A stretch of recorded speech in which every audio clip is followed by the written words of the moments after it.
सुप्रभात मेरे प्यारे बच्चों, आप कैसे हैं? मैं आशा करता हूँ आप स्वस्थ होंगे, सुरक्षित होंगे। आपने मेरे पिछले वीडियो में दो बैलों की कहानी का अध्ययन किया था, जिसमें मुंशी प्रेमचंद जी ने स्वतंत्रता की शिक्षा भारतीय जनता को दो बैलों के माध्यम से दिया था कि यदि मनुष्य स्वतंत्र रहे तो उसके जीवन में वही सुख है, और यदि वह गुलाम रहे तो वही उसके जीवन का सबसे बड़ा दुख है।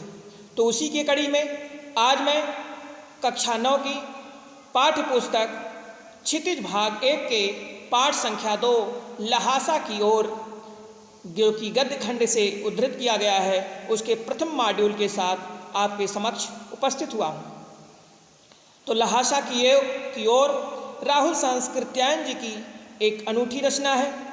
जैसा कि आप जानते हैं, राहुल सांस्कृत्यायन एक यात्रा वृत्तांत कवि हैं, लेखक हैं। इन्होंने जो भी यात्राएं की हैं उसको लिखित रूप में प्रस्तुत किया है। तो इस पाठ को जानने से पहले हम राहुल सांस्कृत्यायन जी के बारे में कुछ जान लेते हैं।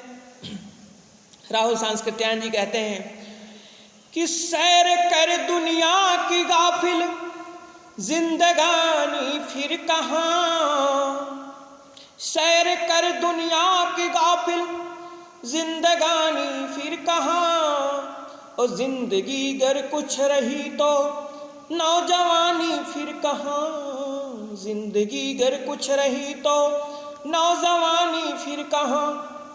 तो इसी कड़ी में हम लोग राहुल सांस्कृत्यायन जी के जीवन परिचय के बारे में जानते हैं। इनका उपनाम केदारनाथ पांडे था। इनका जन्म 9 अप्रैल 1893 ईस्वी में ग्राम पंदहा, आजमगढ़, उत्तर प्रदेश में हुआ था। इन्होंने बहुत से देशों प्रदेशों की यात्राएं की, और उसी यात्रा के दौरान ही दार्जिलिंग, पश्चिम बंगाल में सन 1963 ईस्वी में 14 अप्रैल को देवलोक को पधार गए। तो राहुल सांस्कृत्यायन, जिन्हें कि महापंडित की उपाधि भी दी जाती है, और हिंदी के एक प्रमुख साहित्यकार भी थे।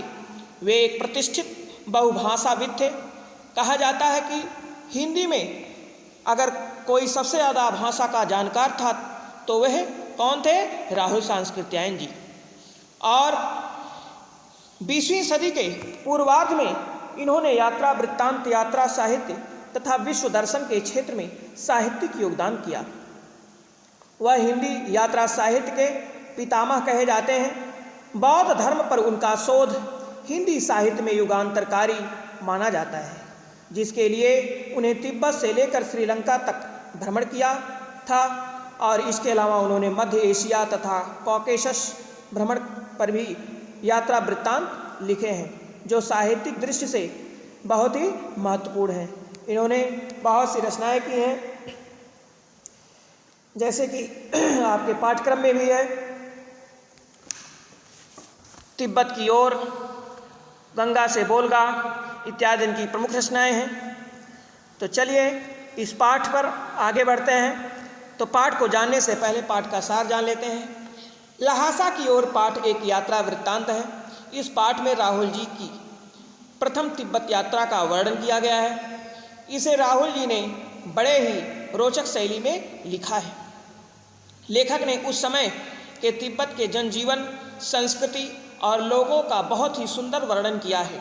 लेखक के द्वारा यह यात्रा नेपाल के रास्ते से की गई थी। उस समय भारतीयों को तिब्बत में जाने की आज्ञा नहीं थी, इसलिए ये भी बड़े चोरी छिपे तिब्बत की यात्रा पर निकले थे। तो चलिए हम लोग पाठ पर चलते हैं।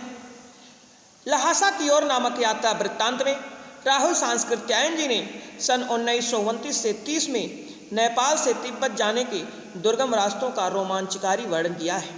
वे कहते हैं कि नेपाल तिब्बत मार्ग नेपाल से तिब्बत जाने आने का जो मुख्य मार्ग है, यह तत्कालीन समय में व्यापारियों के रास्ते ही नहीं बल्कि सैनिक रास्ता भी था। कहने का आशय यह है, जिस रास्ते से लोग यात्रा करते थे नेपाल और तिब्बत वाले, वह रास्ता केवल ऐसे ही रास्ता ही नहीं था, बल्कि व्यापारियों का रास्ता था, और व्यापारियों का ही नहीं बल्कि सैनिकों का भी रास्ता था। और इसलिए वहाँ पर चारों ओर फौजी चौकियाँ और किले भी बने हुए थे, जिनमें चीनी पलटन भी रहा करती थी।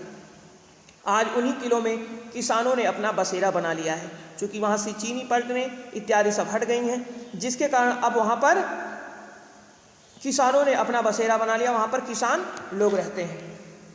लेखक कहता है कि यदि तिब्बत का सामाजिक जीवन देखा जाए तो यहाँ जात पात और छुआछूत नहीं है। वहाँ ऊंच नीच की भावना या जात पात का जो ऊंच नीच की भावना, छुआछूत की अस्पृश्यता, ये सब बातें नहीं है। वहाँ की औरतें पर्दा भी नहीं करती थी, और निम्न श्रेणी की भिखमंगों को छोड़कर कोई भी अपरिचित व्यक्ति यदि घर के अंदर आ जा सकता था। कहने का आशय यह है कि वहाँ के किसी भी परिवार में कोई भी जा कर के आराम से रह सकता था। और इतना ही नहीं, घर की सास या बहू चाय बना लाती थी उसके लिए, नहीं तो आप स्वयं भी बना सकते थे वहाँ जा कर के। यहाँ चाय, सोडा, मक्खन और नमक डालकर मिट्टी के बर्तन में परोसी जाती थी। तो चाय में सोडा, नमक, मक्खन इत्यादि भी, चाय में सोडा इत्यादि डाल करके चाय बनाते थे लोग। चाय वहाँ पर बहुत फेमस है, लोग वहाँ पर चाय का खूब मात्रा में प्रयोग करते हैं। और उसके बाद मक्खन और नमक लगाकर मिट्टी के बर्तन में, किसके बर्तन में? मिट्टी के बर्तन में आपको भोजन दिया जाता था। तो इस प्रकार से आज इतना ही। हम कुछ कार्यप्रपत्र के प्रश्नों पर बढ़ते हैं। प्रश्न नंबर 1, लेखक का जन्म कब और कहाँ हुआ? लेखक का जन्म कब और कहाँ हुआ? आपका दूसरा प्रश्न है, तिब्बती समाज की सबसे बड़ी विशेषता क्या है? तिब्बती समाज की सबसे बड़ी विशेषता क्या है? आपका तीसरा प्रश्न है, तिब्बती समाज में औरतों की स्थिति कैसी थी?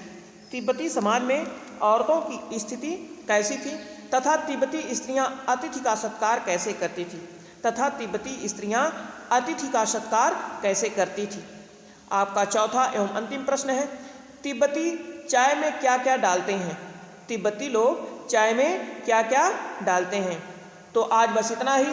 हम आपसे अपनी एक नई वीडियो के साथ पुनः मिलते हैं। तब तक के लिए धन्यवाद।